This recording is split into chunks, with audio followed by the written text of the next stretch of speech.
I'll talk through how it works and from there, okay? Yep. Okay, we're recording now.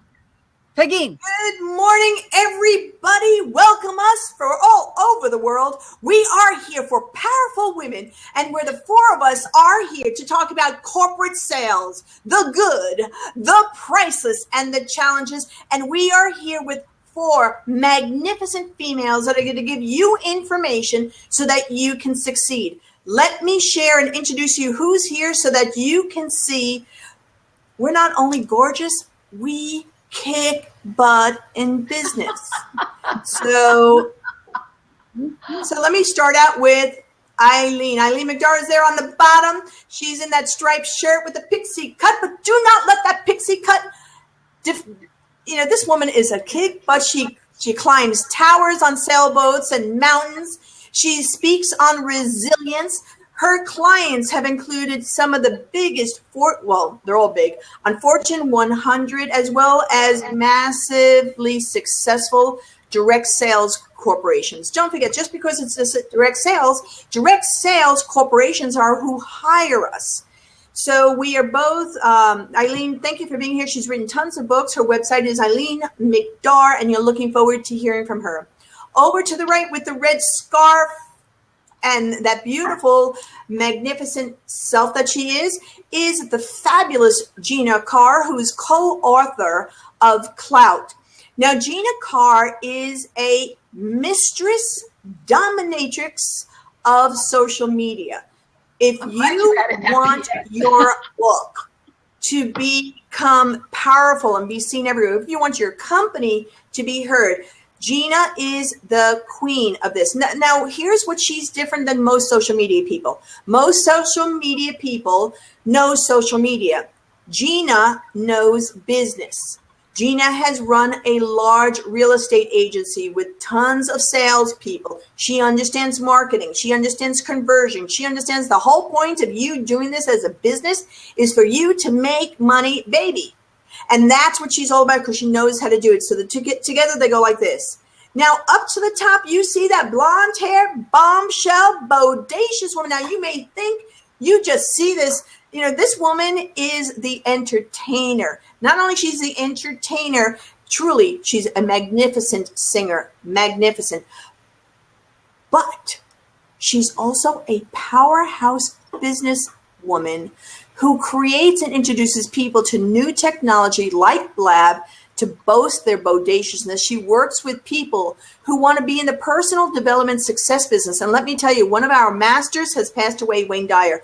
So the explosion is right now, right here. And Lynn is the person who can take your explosive desire to be bodacious in the personal development field and bring it to a whole nother level.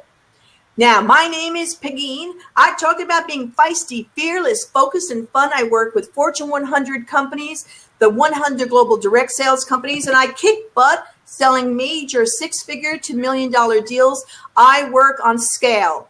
My company, Team Pegeen, you can go to teampegeen.com to see some of the business that we do, and you see Pegeen.com. I'm the only Latina inducted into the Motivational Speakers Hall of Fame. I have 4 books, and I'm ready to make this go awesome.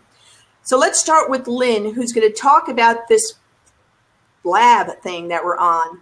And here's something really important. If you would all, those 2 little yellow hands over there, if you would all just tap them or do whatever you need to do to send us love, it'd be just a good thing to you. And it's freaking free. You can just press it. It's free. So there you go. Pegeen, boy, no one does an intro like you. There is no other you. You're awesome. That's great.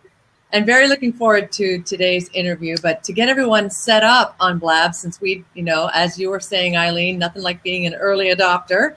And always, when something's in beta and you're an early adopter, sometimes there's learning curves. But to help lessen the learning curve and be able to really laser today, we're going to just tell you a few things about Blab so we can really make this the best experience for you, and also maybe start those gears a turning as to what you can do for your business in using Blab. Just like right now, we're sharing with the power women of NSA and USA and beyond. All the champions. All good. And we're doing it not just in a private forum, which we could have, but we're doing this in a public way. So it actually expands and shares the awareness and shares the information, and actually can help us start to grow the following all among each other. Okay, so let's just tell you a few things. You may be watching the replay or you're watching live. If you're watching live, you're really going to get the full experience. So first of all, you can see there's 4 video boxes. By the way, I'm at my 99-year-old grandmother's house.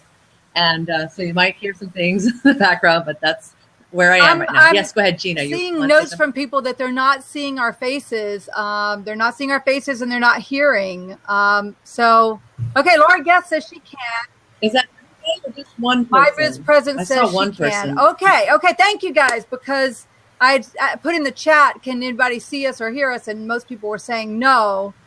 So, all right, so then address the technical problems, and I'll type in some notes as you address it so that we can see, what we might do.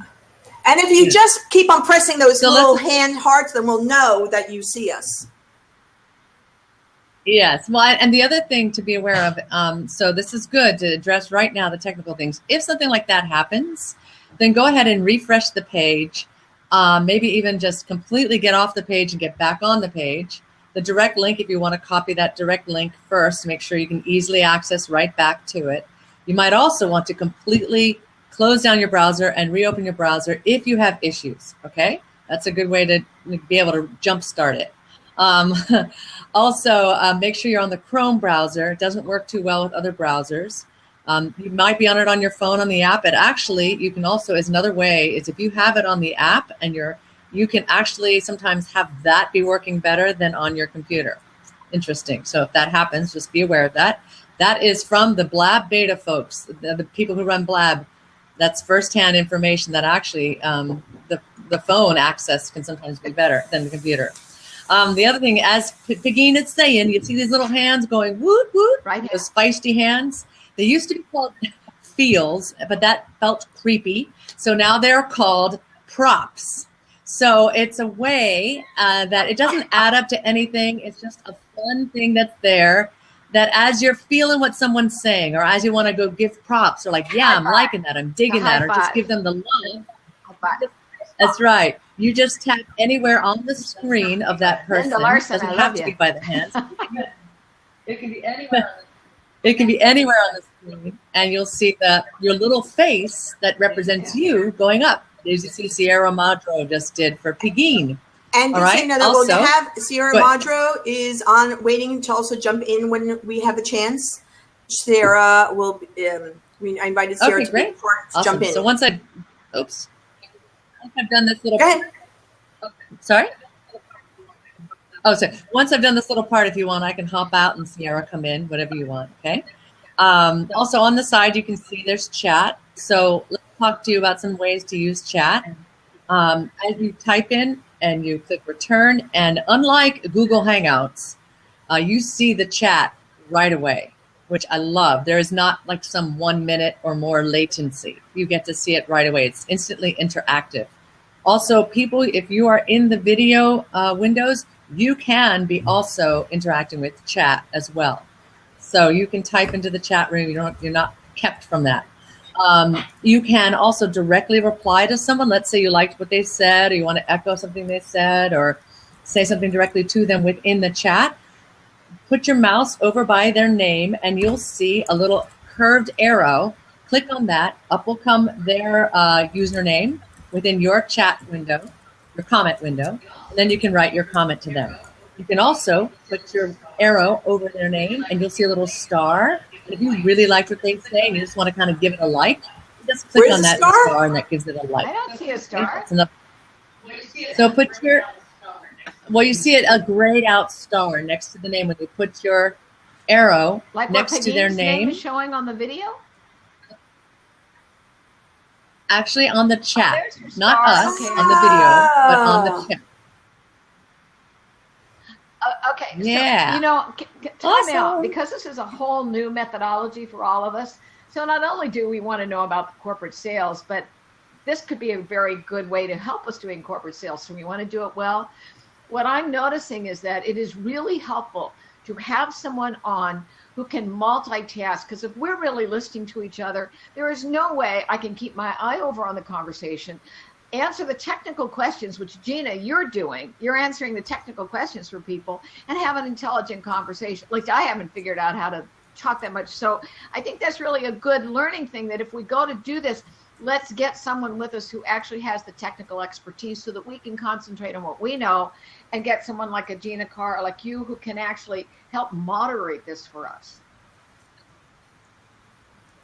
Absolutely. That is brilliant you say that, and absolutely one thing to make sure to do, or at least help, otherwise you are kind of busy trying to interact with chat and keep them taken care of while doing your speaking with whomever you're talking with. So it is a good idea to have someone moderate or help, even especially with the technical, so it is a good idea to do that. Now, obviously, you can always feel free to call on me if I'm available. Gina is such a contributor. And I know there's some other folks of ours that are learning. And as you're here and integrated in the platform, you'll start seeing more people can just reach out, or even just one of our buddies here. Okay, so thank you, Eileen, for that. So continuing along, we have an amazing community here. So I recommend, too, as we want to jumpstart our following and being able to follow what each other is doing, too, is go in here and follow those that you see in here, as long as it resonates with you. So what you would do is, first of all, in the video window, if it's a white square next to the name, that means you aren't following them. And you click on that white square and it will become a color, and now you are. Okay? Yes. Okay, so Pegeen, for instance, maybe she has a white square. Pegeen, for instance, maybe she has a white. Are you there? Sorry. I know I'm kind of stopping and starting, so I'm doing my best. I can see when I stop and start, but I'm doing my best. And also, if you have other devices that have Wi-Fi on, turn the Wi-Fi off. That'll help it not have as much bandwidth taken up. So I'm doing that right now myself. Like an orange thing next to her name. I have nothing next to my name, and Gina has a green. What's the difference? Right. Because that's you won't see, because you're not going to follow yourself. So everybody else who's maybe not in the video window is seeing a square next to the name. So just where that works. So definitely, and you can click on the name and up will come their profile. And then you can read more about their profile. And I definitely recommend absolutely make sure you have a profile that's saying what you're about. Now, as you know, to get into Blab, you need to connect it to your Twitter account, and usually it just takes your Twitter profile and has that be your profile until you go back in and edit it. So but it is great and important to have a great profile, because people will be looking at you as you're on other Blabs to see whether they want to follow you or not. Now, another thing you'll notice in the chat, you can click on their name and up will come their profile, and then you can follow them that way. But another really cool way to do this is put your mouse, you see those little squares with these pictures, circles with these pictures of people above us? You just did it. Put your mouse over them.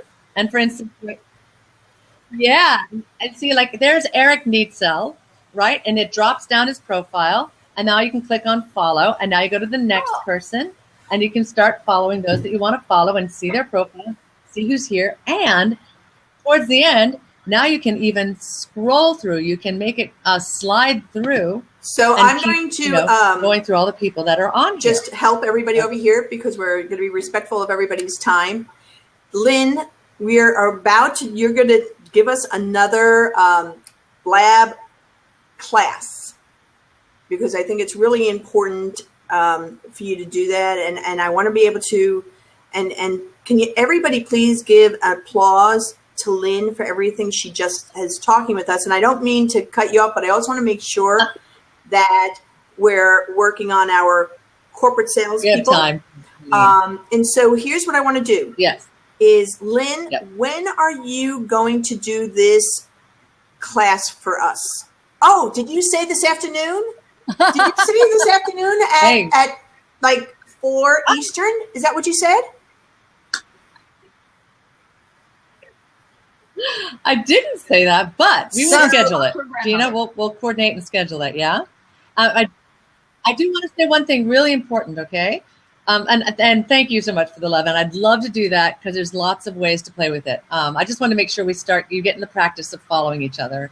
And if you have a question, do /Q space. Somebody try that in chat. And you'll see it come up really big saying question. So then you can Q space. And then you'll see where it says question and then a comment. Type your comment and you'll see question. There you go. Speaker Talk just did it. Sierra Madro just did it. Okay. The other thing is, you see where it says tell a little bird, that blue button? We invite you to click on that now, and that's going to connect to your Twitter and blast out there. Now, you can edit whatever you want it to say, but you want to click on that so we can now share the brilliance that we're about to experience. I hope I can understand. This is so cool. Oh my gosh, this is so freaking cool. I thought Periscope was cool. This is like freaking cool. This is cooler, I think. This is, oh my God, you have no idea. I'm lining up all kinds of interviews with some of my corporate people because I think that this is you're right, Lynn. You're right. She's right. She's got it. She's got it. All right, so I know you got amazing content, so I can skip on out of here. I'll be in the chat and bring on whoever else you want. That's the other thing is it's easy to bring in and out people in the video windows. So just so you can let you know, I'm going to click myself off. There'll be then an empty square. And once Pegeen invites someone who wants to come onto the window and in the video and ask a question, not just via chat, you would just click on join. The next thing you know, you show up. Now, if Gina doesn't... So, Lynn, you're going to stay on this, correct? Yes. And if Gina doesn't... Yeah. I can stay off, stay on, I don't yes. want you to, I think I don't want you to go Sarah and write your book right now. This is not the time to put the timer on. That's right. I'll be here. That's right. And the other thing is, thank you for that help, by the way. The other thing is, if you want to lock the seat, Gina, so that it's just these videos, and you don't have people continuously trying to get in, then you can click lock, and then you can unlock it when it's time to open it up to have people join. Okay, so now I saw the lock option when at first I was accepting them, but I don't see a lock option now. Okay, that's because all windows are being used. So once I pop out, then you can lock it. And also, if you're having issues on your computer, once again, then try getting it on your phone, the app, or go to, if you have an iOS device, blab.im/iOS, and download the beta there on the app, and then watch it through the app. And you might have better Lynn, success with that. So I saw some people having issues. At the top of the screen, it says there are 67 viewers, but 29 now watching. Explain. Yes. Okay, so that means that in the time that we've been talking, there has been a total of 68 viewers that have either come in or left. And 29 are actually right in the room right now. Thank you, Lynn. We appreciate that so much. Yay. So any other questions? My pleasure. And we'll do a Blab Thank you guys so much. this week, if you like. Thank you so much. You're wonderful. All right, let's bring on Sierra Mundo into the open seat so we can start this party. Sierra, hopefully. You know what? Just a quick note here. How nice, Beth. I might be saying her name wrong. Ziminis, at Nerdy BFF. She's creating a Zoom so that Beth Ramsey, who's having such trouble getting on here, can watch it through Zoom through Beth. So, yay! We're giving you hands, Beth. We're giving you hands. That seems like a great workaround. Very smart idea. And I am going to accept Sierra here. Since I'm the one who launched this, I'm the one who can do the accepting. So Sierra's going to pop into Lynn's spot. And thank you guys for all the shout outs on Twitter. Let me just say here, Meredith Powell, of course, Lynn and Pegeen, Linda Swindling, Lois Kramer, Cheryl Syndergaard, I can't see the right last name right there. Lois again, it looks like. Sandy Coriel, Robin Caballero. Thank you guys so much for the shout outs. That's wonderful. And for those of you, let me just bring you all back in. So thank you, Lynn, for everything you did. Let me just go back and remind you why we're here. We're doing the blab on corporate sales, the good, the priceless, and the challenge. And I have 4 extraordinary women who are here to help us with discussing this and having a panel about it so that people can understand what corporate work is like, how to get hired, who hires you, the challenges, and all that. So let me go back a little bit around the circle. Some of you were here, some of you have left, some of you are coming back. First, let me introduce you to Sierra Mondo. Sierra is the tech queen in corporate. Gina's does it for entrepreneurs and those that are servicing the corporate market. Sierra is the corporate market. Sierra works for a large international organization based in Japan. She speaks to tech companies all over the country and hires speakers. She's also been a speaker that has been hired by corporations. So she's going to be able to help us get the 2 points of view. Sierra is an amazing, God, she's just brilliant. And if you ever are looking for tech tools and want to be able to talk about tech, especially when you want to talk about tech in high volume places for high organizations, you want to speak to Sierra. Thank you for being here. Below me, or just down there, I feel like I'm on the Brady Bunch. is Eileen McDar. I think I shared a little bit about her before. Eileen McDar is a CPAE, which means that she's in the Hall of Fame of Speakers from the National Speakers Association. She's worked with large organizations, corporations, Fortune 100, and within the direct sales Global 100. These are organizations that have thousands and thousands of employees and focuses on resilience. She has many books and she's a dynamo. Next is Gina Carr. Gina Carr is the social media phenomenal female. Gina brings in a perspective that's very different than most social media people because she's run a large business. She's run a large real estate company. She understands the power of conversion and looks at social media not just from the perspective of pushing out your idea, but really how to leverage that for conversions and be able to create a message that resonates with large corporations and the people that can influence. She's author of the book called Cloud, which is Cloud, for those of you that don't know, is being used by large corporations to decide whether you're an influencer that they should know and that they want to buy in. So thank you, ladies, so much for being here. By the way, my name is Pegeen. My company is Team Pegeen. We have earned a CPAR rating from the federal government of excellence for contracts over $1 million. We work with large corporations. My clients include General Motors, Walmart, Intel, and we do scalable systems to engage markets and reach diverse communities worldwide, as well as I'm the only Latina inducted into the Motivational Speakers Hall of Fame, along with people like Zig Ziglar and Wayne Dyer, who just passed away. So we're here, and that's what we do. So let's start the question. All right. How did you get into corporate work? So how did you get into corporate work? Let's start with you, Eileen. How did you start? How did you get that first gig? Well, that's interesting. I got my first let me backtrack. When I started my own company, which was in 1980, I did work inside corporations in the area of communication.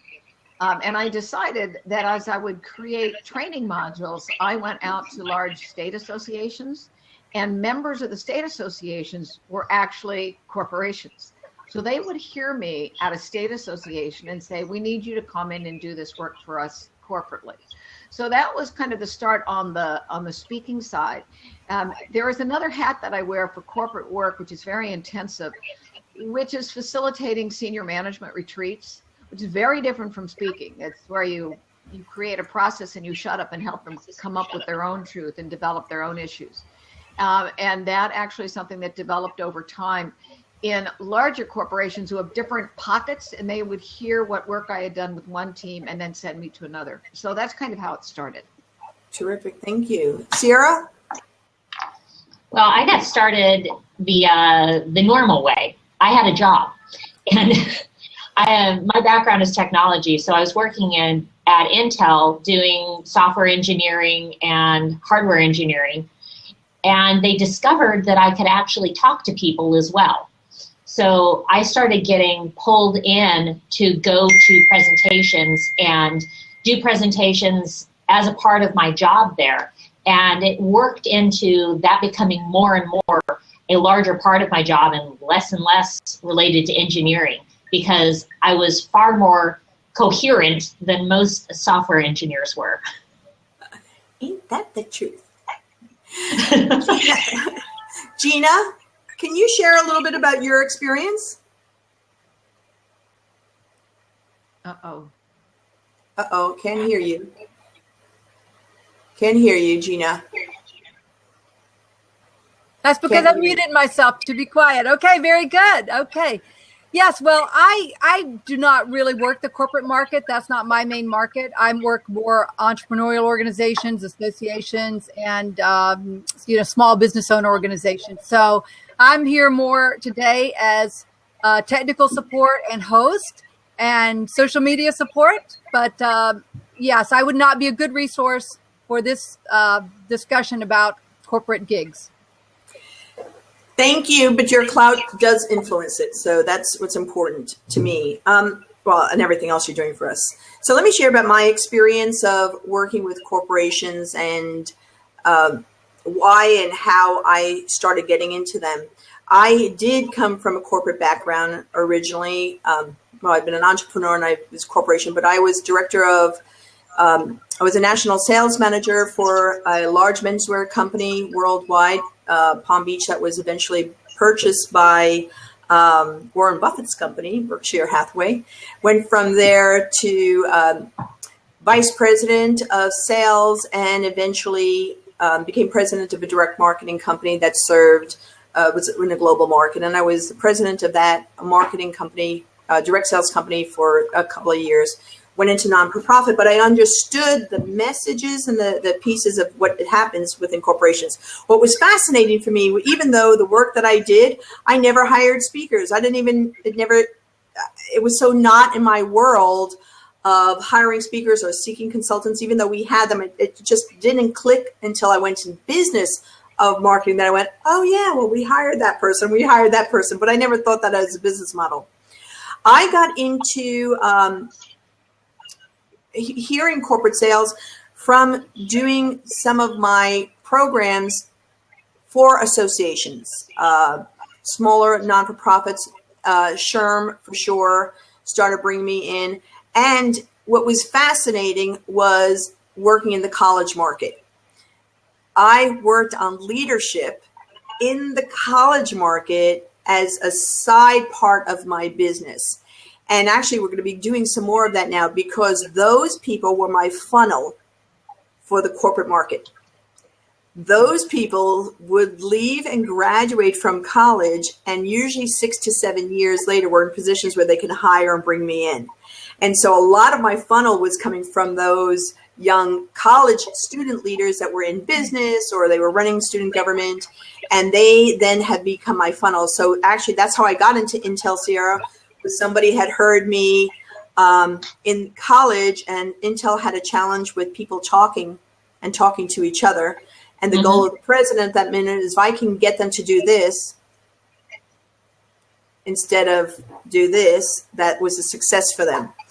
And that's how I started. And one of you said it earlier, and we'll be talking about this a little bit, is that the corporate market is very incestuous. Which means that once you're in, it's a lot easier for you to keep on getting business. So I think that corporate you find them and they find you. And what they look for, which is fascinating for me, and I want to ask the two of you also this, is they like uniqueness. They like they like people who are not like them, although understand their culture. Would you find that's true for both of you? I definitely would think so. One of my clients for 19 years, on and off, I mean, it's not continuous, on and off, has been Novartis Pharmaceuticals. And I am not the pharmaceutical model. And so one of the benefits of bringing in someone who is different from them is that not only is it another window, but particularly in the work of with the management retreats, not necessarily so much the keynotes, is we get to say things that everybody else inside has wanted to say and maybe has said and nobody believes them, but because you come from the outside, suddenly, oh my gosh, that must be true. And all you're doing is reinforcing, but because you're different, because you don't belong in that. I mean, I remember telling one client who hired me, I said, you know what, so fire me. I have no political agenda. Get rid of me. It's fine. I can. And all of a sudden you have a freedom. And so I don't know that it's necessarily that you're different, but that you are from the outside and do enough work to understand their culture, but you are not ingrained in their culture. Great point. Yes. Sierra? Yeah, I see the same thing. And I spent 20 years working inside corporate, was out on my own for about 4 years, and then one of my clients ended up hiring me back full time. So I'm back in corporate again. So one of the things that I've seen going in and out of the employee status is that having that outside voice is really, really important. And for me, one of the odd things that I've noticed is not trying to fit in is something that they also appreciate. 20 years in corporate in a male-dominated field, I used to wear an awful lot of polo shirts and Dockers. And once I started actually embracing my own sense of self and sense of style, that actually helped me to become more successful in my career because I wasn't trying to just fit in and make that cookie cutter mold that was what everybody else was doing. And that, I think, helped me as well because it's that authenticity and understanding who I am and bringing that to what I'm doing. That, I think, is something that really gets people going because they can resonate with that outsider status. I think that you just said something very important that I just want to bring to the forefront. And that is, well, I love talking about branding and being a brand, but having that distinguishing look that's not, although I do have Team Begin t-shirts and I do have khaki pants for those things when they put in my contract with my team building stuff. But I think that you said something very important, especially since we're talking about the Power Women of NSA, is understanding that we are highly sought after because of the feminine woman. And it's becoming even more important as they're investing in that. So it's what are your look, your dress needs to obviously fit in. You can't go in, people always laugh at me. They think that I'm going to go in with these big sparkly, big shoes and bodaciousness. Well, yeah, no, it's not happening. I'll wear my black, I'll wear my leather, but up to a certain point. The other part that you were saying, and I think that Eileen, you were going to jump in on that. So what was it that you were going to jump in on? Well, as I was listening to, Sierra's been brought back into an organization, and so she's got this, a pretty solid foundation.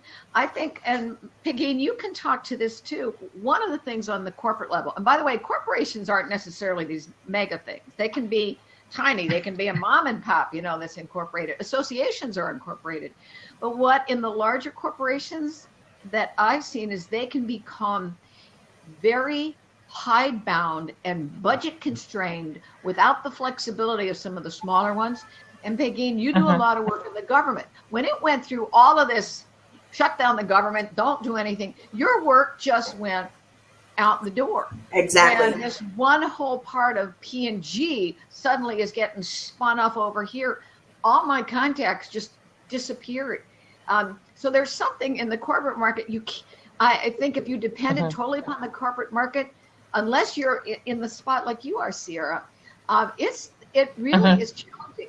And what we've also seen, how many companies do we know that have merged, submerged, remerged? The people you know have retired, they're gone, they've been replaced. There's some new, wonderkin who came up on the other side. It can be very much a moving target. And let me say something too about finances. The larger the organization, they can become incredibly complicated to get paid. Right. And we're definitely going to talk about that, but I want to jump back to something that you just said, Eileen. I do, because I do want to talk about payment. I don't think that people really appreciate what you go through to get paid by corporations. But one of the things that you do have to understand, if you are going into the corporate market, as well as if you're going into large government organizations, is there is a belief that when you say you're working with Walmart or you're working with Intel or whatever it is, that you're working for the whole company everywhere. The truth of the matter is you're usually working for a person within that organization, and it's a he or she, in my case it's usually a he, is a champion that holds a high budget, that is that wants to infuse the message. And having done this long enough, one of the biggest stars that you all have to embrace about this is the moment, and I did not do this in the beginning, I do it now very, very rigorously, is whoever your champion is, you ask them to take you out to dinner with other people that they like in other divisions. Yes. Because other divisions can hire you and you don't know how long that guy is going to be with you. You don't know how long and certainly in my own experience, the more like bodacious and love they are with you, the more they're willing to be out there. I now get warning, warning, warning. They're leaving the company. They're leaving the company. They're because they're too out there. They're so willing to promote you. They don't care what people think about them. Just know, warning, warning, warning, they're leaving you. Because if they're staying in the corporation, they're a little bit more held back. They're not going to be your huge champion. They'll spread your name. And so for me, there are 5 people that I look to meet within a corporation. I'm usually most always hired by the chief diversity officer. But I then seek out and want lunches and want them to help me meet the chief talent officer, the head of learning development, the head of HR, and the head of sales. In a corporate market, the head of sales has the most money. The next is talent development that has money. Learning development has technology money. HR, depending. Chief diversity officer, depending, in my world. The other part that I know, and I'm really hot, so I'm taking this off. The other part that I know about this work with the corporations is, and I want both of you to talk to this, is the difference between corporate headquarters, division, branch, and how that influences your business. So I want to pull back on something that you had said there, Pegeen, which is understanding that when you're working for a company, you're not working for the whole company. You're working for usually a group within that company. Because I know, for instance, speakers who were brought into Intel who were passed from group to group, from division to division, giving basically the same message, but to 17 different groups around the world. So that's something that once you get in the door, you can really exploit that if you work things right. Like you were saying, looking for invitations, getting people in who are possible hirers to bring you in again, get them into your first presentation so that even if they only stay for 10 minutes, they've got a good sense of who you are, what you're talking about, and whether or not you would be a good fit to bring into their group as well. Because that's the kind of thing that can really make you a lot of money if you can get into an organization and then get passed around from group to group. I had a terrible image of women being passed around from group to group, that I really need to move along on that one. You know, what I'm seeing, and I'm glancing over at the side at some of the comments that are coming in, and thank you guys for writing in your observations. I've noticed, I mean, Linda Swindling, I just saw something you put in there where you said the talent director, the HR director, they're all gone. You know, they've streamlined, they've gotten it out. This notion of getting in the different divisions, it's great if you can get through to that. I still find that my biggest champion right now just moved to Switzerland. So, you know, we've got a time difference, and they've got, again, more budget cuts. One of you wrote that in order to get paid, it's a 45-day after you've done the work.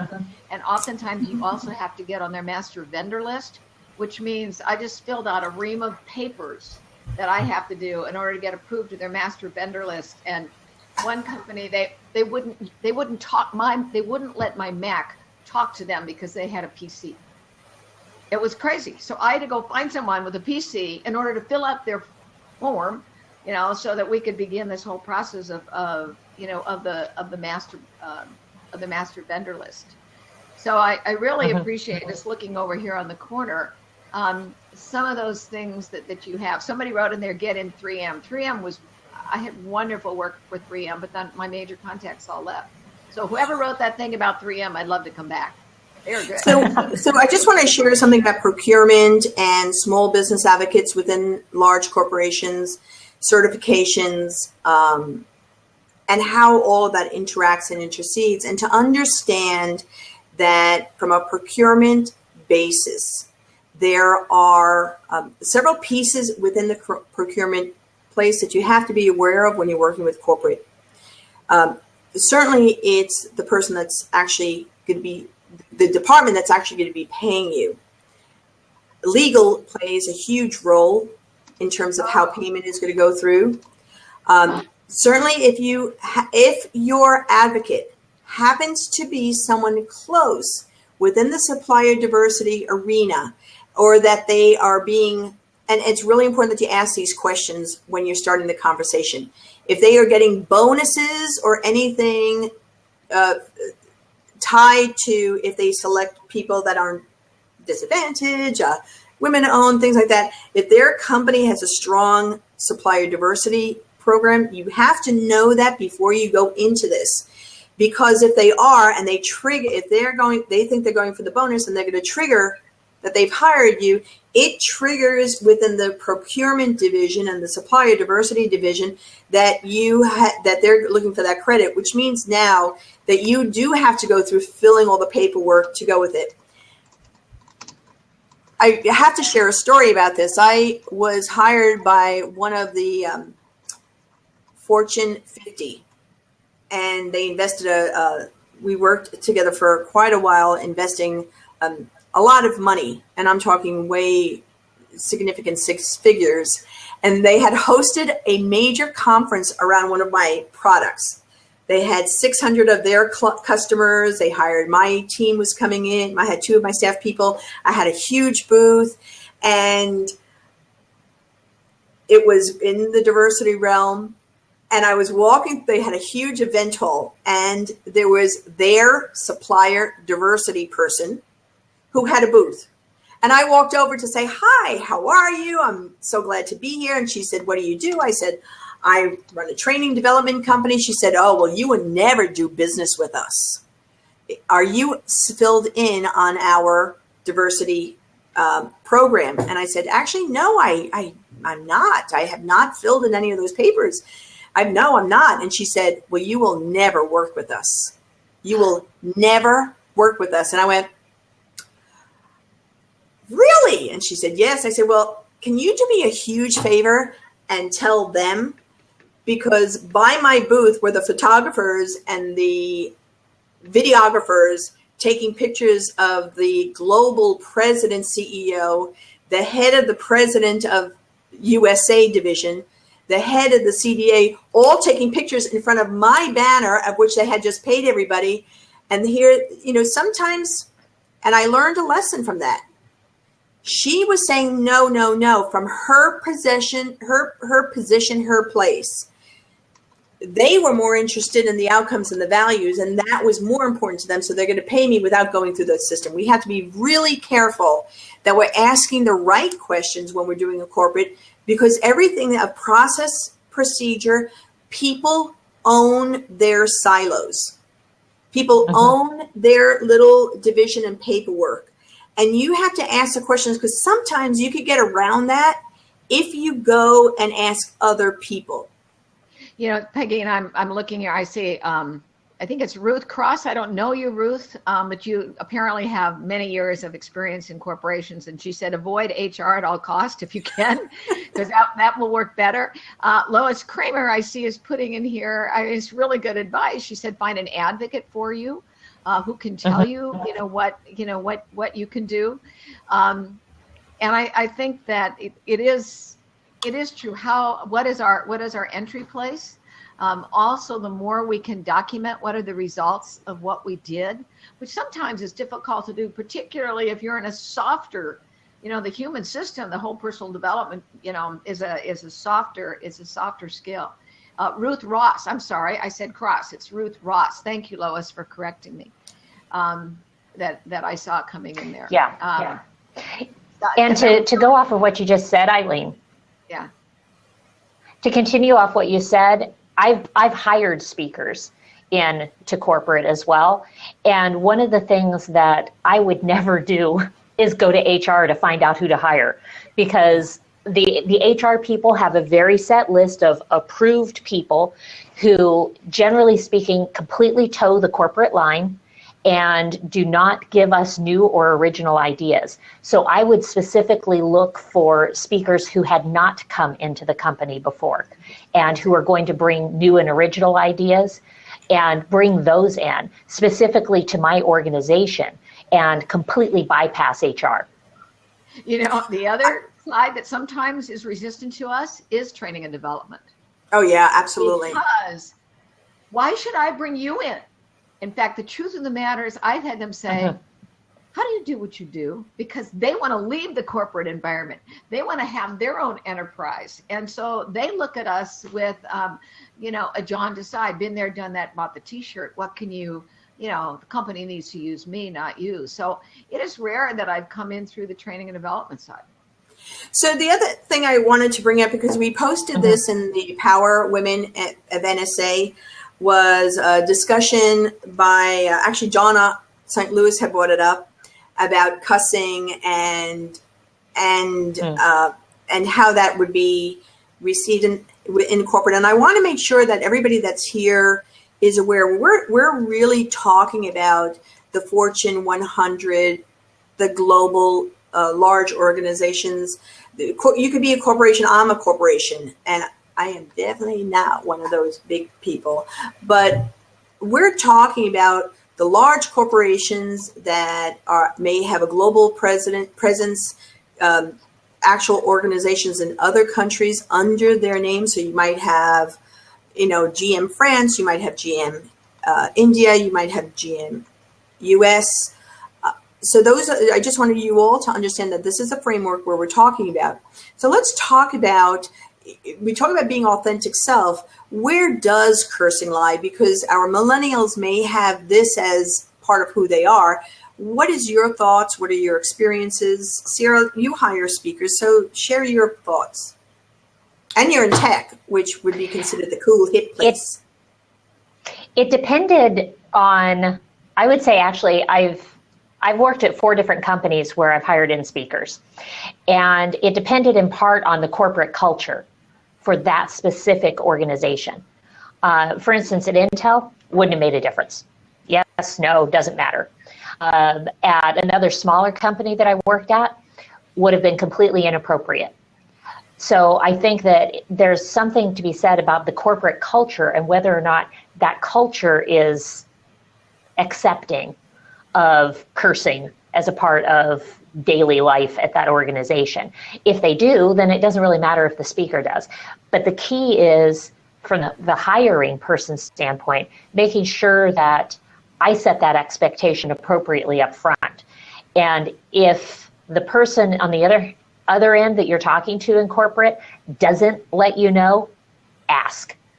Because while it's always safe not to, it can add something. Like I remember Donna's comment thread, and that's kind of a part of what she does. So for her, that's certainly something that it would be important to follow up on and ask questions during the hiring process, because for some organizations it's totally out, and for others it's totally fine. So you've got to figure out what kind of company you're getting ready to go into. Eileen, I see you itching and scratching and moving. Okay. When long ago, far away, when I worked in a corporation in Florida, there were these kids. They were 4th and 5th grade who would come in to see me before the school bus picked them up, and they'd say, "They're saying all these bad words out there. You got to teach us some bad words." And I said, "Bad words? Anybody can use bad words. Let me teach you big words." And so I taught them things like bellicose and audacious and and they would go out, and these other kids were just dumbfounded because they couldn't understand what they were saying. And I believe personally, we might say some things one-on-one in conversation, but to me, to use profanity is a sign of a small intelligence. That you don't have the right words to use it, and you don't need that to make a point. That's my personal opinion. But it actually can cause you to connect better with a particular audience. And I'm talking specifically about my audiences that I work with in technology, because that's a part of their language. So you want to use the language that your audience is comfortable with. And part of that may be profanity, and part of it probably isn't some of the big vocabulary words. And it's something that can set you apart. And that can be a good thing. It can be a bad thing, but you've got to be very deliberate about it. I actually, when I'm getting ready to speak in front of a particular audience, I try to learn as much, obviously, about that audience as I can, because I will gauge my vocabulary, not just profanity, but whether I use big words. I will gauge the vocabulary I use for that audience based on the language that they use amongst themselves, because that's going to allow me to connect. I think that's your opinion on that one, Sierra. It's just, for me, it would be inauthentic. And I've spoken to Intel, Cisco, the rest of them. We've had great, we've gone back again, and I haven't chosen. I mean, it's just, it would not be authentic for me. But I got to tell you, a really point is that if I were speaking to a group, let's say, let's say I had a group of stay-at-home moms, and the majority of them had not gone on to get a 4-year degree. You're not gonna throw around these, just to show how smart you are. That you want to be able to relate to what is the common human experience, which is through story, which is through metaphor, examples like that. So I think that's a sensitivity that would be appropriate.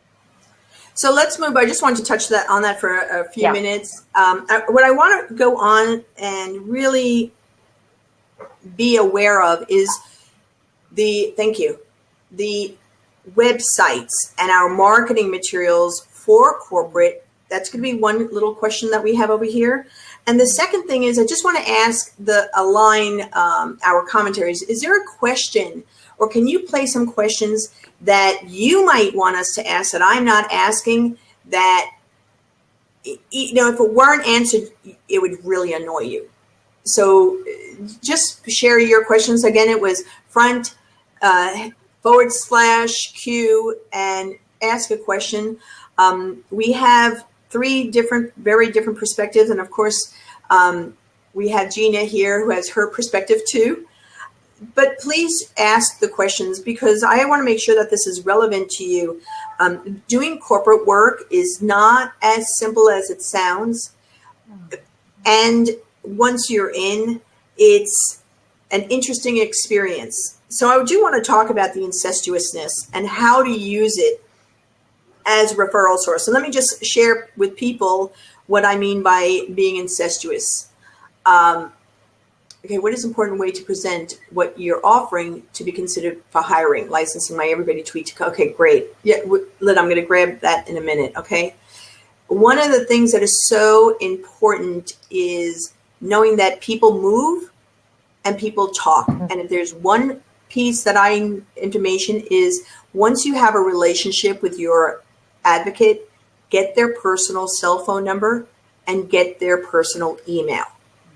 I have one person that has gone to several jobs, and I've been able to follow him wherever he goes. But I do have his personal email. I do have his personal cell, and I think that's really important. So let's go. Let me go back to some of these questions. Lynn, you said, what's an important way to present what you're offering to be considered for hiring? Licensing my everybody tweet video to customize for their events. Having been an event planner, and Sarah, I think you too have done that with corporations. One of the things that's really important with corporations is know that they hire entertainment companies to manage and handle their events. They would subcontract to you, Lynn, to get that for their event. And we've done that with companies. You have to be very careful about your license with that. Unless, in your case, I would absolutely get involved with the marketing department and the licensing department within the corporation, the people that are doing the advertising, because that tweet video would be freaking awesome for them to be putting it out online. And because they don't want the world to have it, you would be able to ask for a nice amount of money to make sure that it's branded to them. It will cut back on who gets to do that. So you could either decide, I'm going to do an internal for a convention. That's usually through an entertainment company that will do that with you, or an advertising company. And if it's going outside, it will definitely be with an advertising company, but it will be bought as their commercial. And you would have to be very careful, I think, with your license with that. Hopefully that helps. Do you consider speaking at association events the same as corporate? I don't. And the reason I don't, and tell me if you guys think this, do you consider speaking at association conventions the same as corporate? The associations usually have a wide variety of people in the audience from a wide variety of different corporations. They usually don't, the association may have a culture based on an industry, whereas a corporation will have a culture across all levels of the company that's being brought down. And there's a company culture that's unifying. So if I'm doing Rubbermaid Newell, their culture is extraordinarily different than Walmart. And I can definitely tell you that Frito-Lay is totally different than when I worked with Clorox.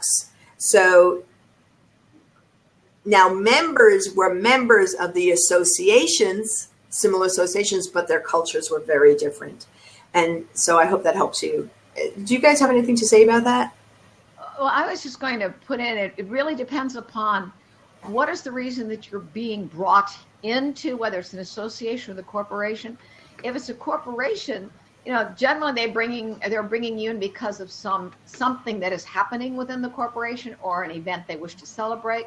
For an association, I find there are some overall themes that are of concern to the members of the association, like the Council of Multiple Listing Services.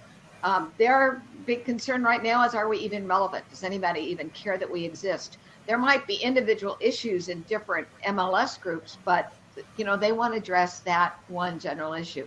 So I think when you understand the context to me is everything. And that's really, Peggy, and I think what you're saying is it's the context in which we do our work. And so the better we do our due diligence about the context, I think we make a better match with the audience, whether that's association or corporation. Mm-hmm. Let me just, Linda, hold on.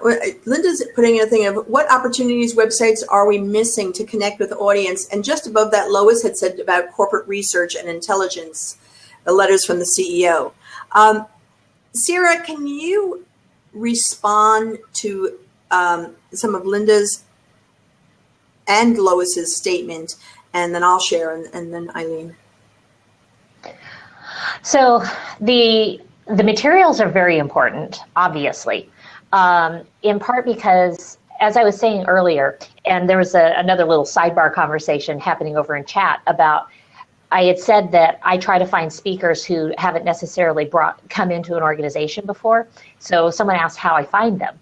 And part of that is asking around, who have you seen a great speaker lately that would be good to come in? But a lot of it for me is just good old-fashioned web searching and looking for a specific topic. This kind of ties back to why I think corporate's different than association. In corporate, I'm bringing in a speaker to address a specific problem or issue.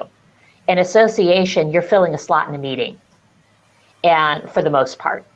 And that, I think, is a vital difference, because I'm looking for a problem solver to come into my corporate and give me a specific result who's going to address a particular issue. I want your materials, your marketing materials, your website, to let me know that you've solved this problem before, and that you're going to be able to come in, be immediately effective, and help my organization change whatever it is that is problematic. And that's what I want to see. I want to see results that you've done this before, preferably for somebody who's in a similar industry or similar type of organization size. One of the things that I definitely know is when we're looking at our websites and creating our messages, those corporations, the people that are watching, even like now, they want to know that you really understand what it's like to work in their world. And so having the logos that you get permission to use, because some companies don't want you to use those logos, you have to get permission for them, that you have the messages, the words, the testimonial videos is, I'm finding, really, really important. From companies and organizations that actually resonate with them. So we do a lot of work with manufacturers, large manufacturers, global manufacturers, and so they resonate. They look for that. My IT people look to say, like, would you understand? Do you understand us? And that is critically important. Actually, my team picking site was created specifically for 40 specific companies, people to go to that site. It's not for the masses. I know exactly what they're looking for. I know who they are. I have defined them. That site was made for them. It's using language that they use with images that they are looking for. And that's what they want to see in corporate. The other thing that I love that Lois said, and certainly I have found that to be true, is for your C-suite level people is to be able to share information and residue. So I was on the phone last week, and I don't mean to be name dropping, but I was on the phone with Walmart the other day, and we had 6 of their senior leaders. When I'm on the phone with them, I open tabs of all their LinkedIn. And I have their tabs open when I'm speaking to them.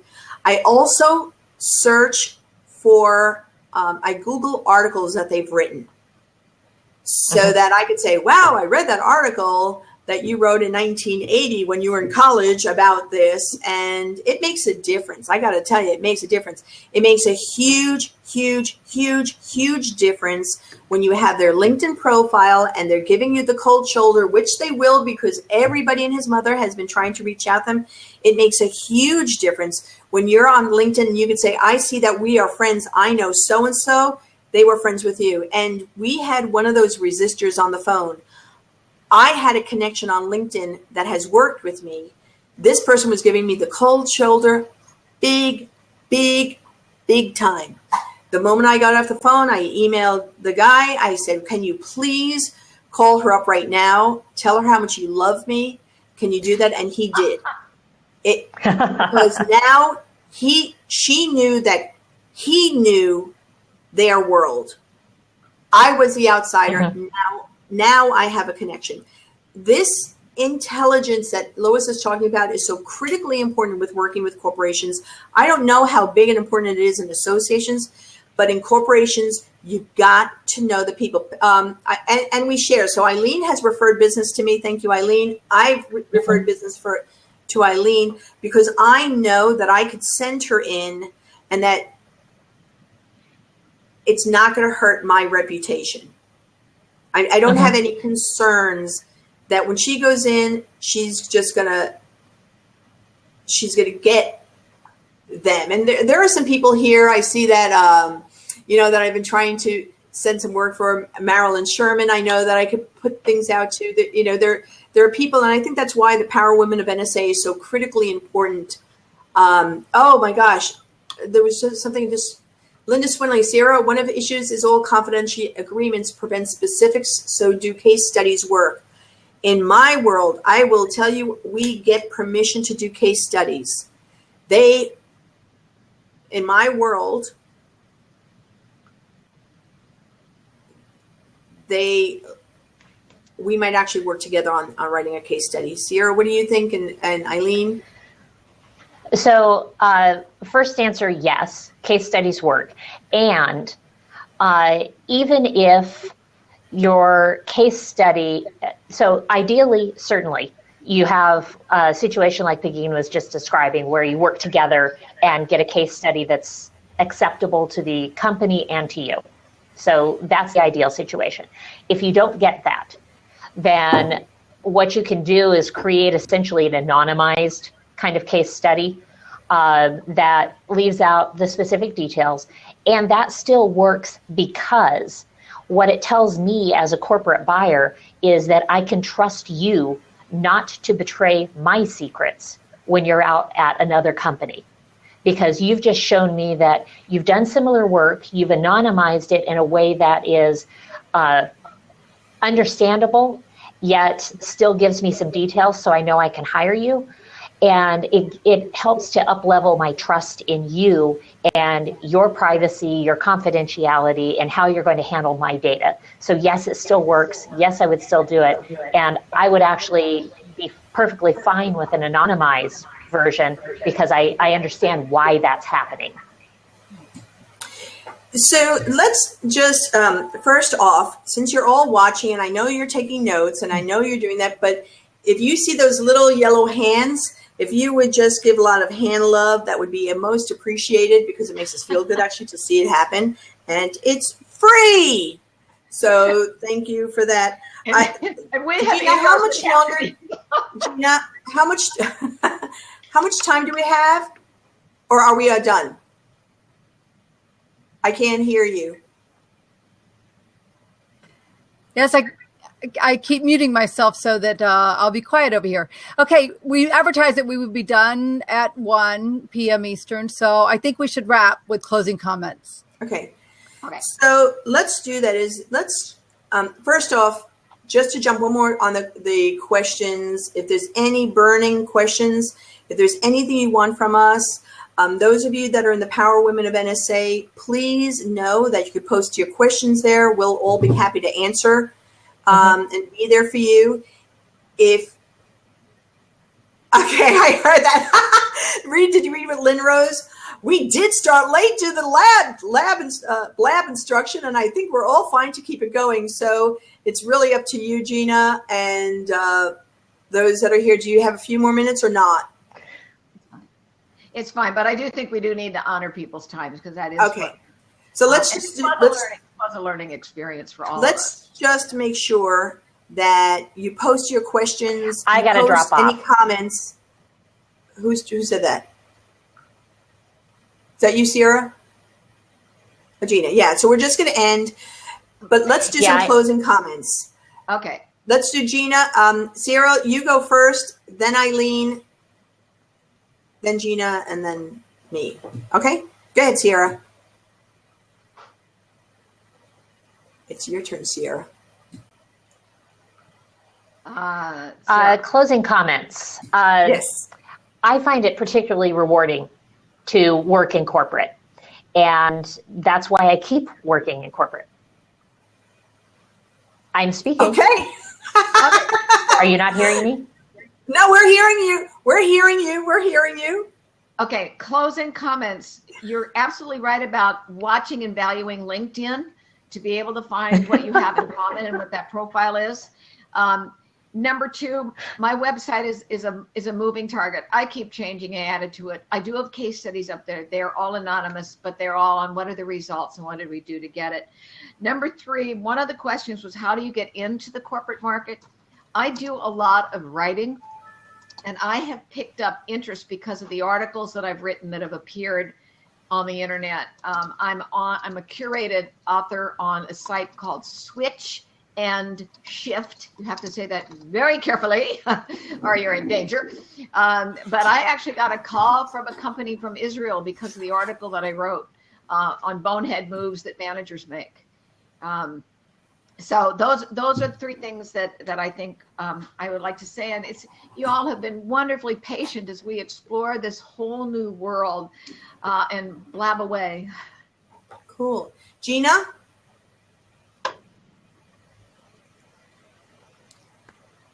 There we go. Okay.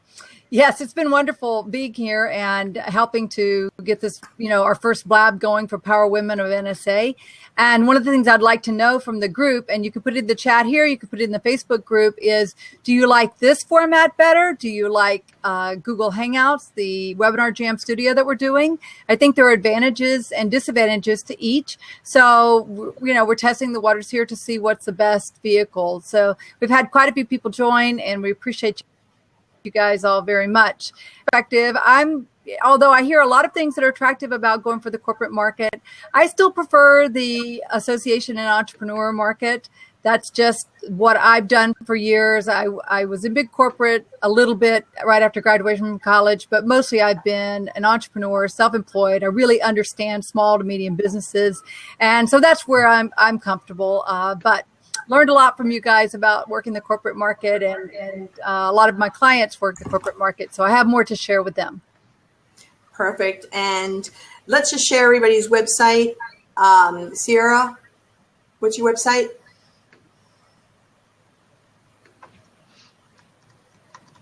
I think she's working. She's in corporate. She must be typing. She has to work because she's in corporate. Eileen, what's your website? My website is either www.eileenmacdar.com or theresiliencygroup.com. You can find me either way.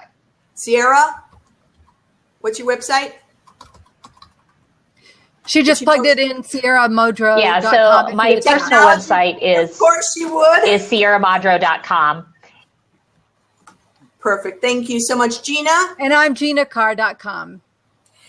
And my name is Pegine. It's PEGINE.com, and team, TEAMPEGINE.com. My closing comments are absolutely, positively, you want to write on LinkedIn, write on groups, write your blog, post it, share it, because the more you're out there, the more you're seen. Make sure that it resonates with the corporate people that you're trying to reach. Number two is participate in people's websites, go into the places where they're at, go into the groups. Even if you don't know the industry, share your expertise, because every industry needs what you have to give. And finally, it is critically important that you network, both network within the corporations, getting to know people, ask to go to the cafeteria, sit with people you don't know if you're there working, because you never know, and network within the Power Women of NSA. We are asked for referrals. We're asked to share ideas. We're asked for people that can do it. I get people all the time that are looking for, corporations that are looking for people like you. And they want professionals who have expertise and experience. They've been burned by the new people who don't know what they're doing. This is your opportunity to succeed. We all look forward to you to continue to be with us on Power Women of NSA on Blab. Gina Carr, thank you so much for hosting us. I can't tell you enough, Lynn Rose. Thank you for your education. For Sierra and for Eileen, thank you for sharing your wisdom, your insights, and everyone have a great, absolutely fabulous week. Take care. Thank you so much. Bye. Bye. Bye. Okay. Okay, we're out of here.